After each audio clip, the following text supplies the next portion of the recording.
How many people were deployed last night to the twist fire from the McFarlandFire? Yesterday around 1 o'clock we sent one of our large Type 1 helicopters over there.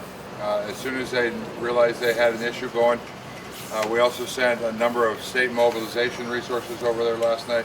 The night before we lent them a night crew of 5 Type 6 engines. They were also over there last night. There was overhead from both teams, our operations chiefs and a few of the branch directors, probably five or six people from both teams. Leadership went over there, helped the local districts organize and get a good plan on the ground. And I also heard there was probably like 3 miles of structural engines from the state that were lined up, and they were able to hold the road down there in the middle of the twist. I'm not exactly sure of the landmark, but they were able to hold it at a good point to get started and keep it going. Chris, what's been the most effective tool for you so far? Has it been the retardant that you've dropped, or has it been the lines? What's been most effective? The most effective? Yeah. It's always going to be the firefighters, the actual firefighters that are lacing up their boots every morning.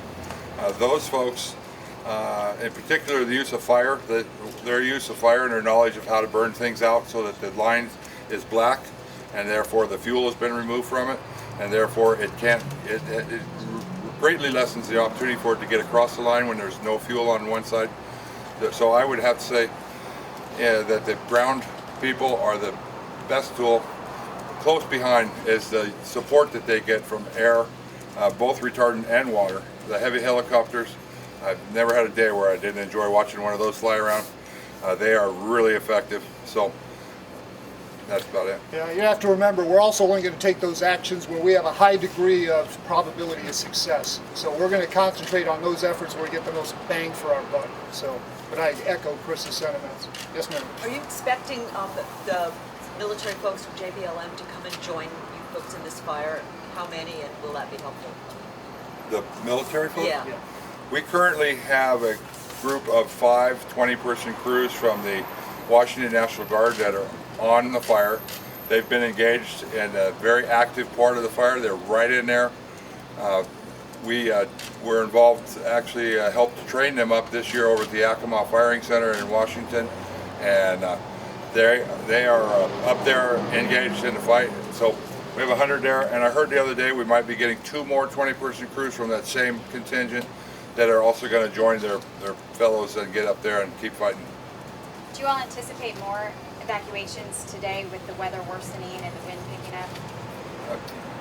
I would anticipate the same program we've had to date, and that is a very fluid, very complex, but an extremely efficient evacuation process in place where we rotate through level 1, 2, and 3, and notice that there's an impending danger, notice that there's a likelihood you need to be out, and 3 is you need to leave, please.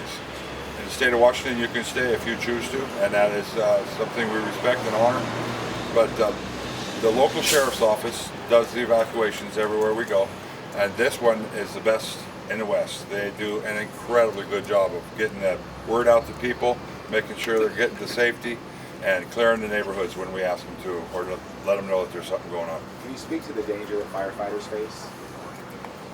So I can tell you for today, again, we have all those things. You know, you can kind of feel it in the air today. It's a little drier than it was yesterday. So of course you always have that as far as, you know, hydration issues. You've also got the high temperatures, so they also face those kind of issues. And then compounding, it's not easy country. In fact, we're not going to go and put our folks into those parts where we don't have a high degree of success. You know, we're not going to expose them to that. So all those kind of things. Okay, thank you. We're going to go ahead and move on to. Thank you. Thank you. Thank you, commanders.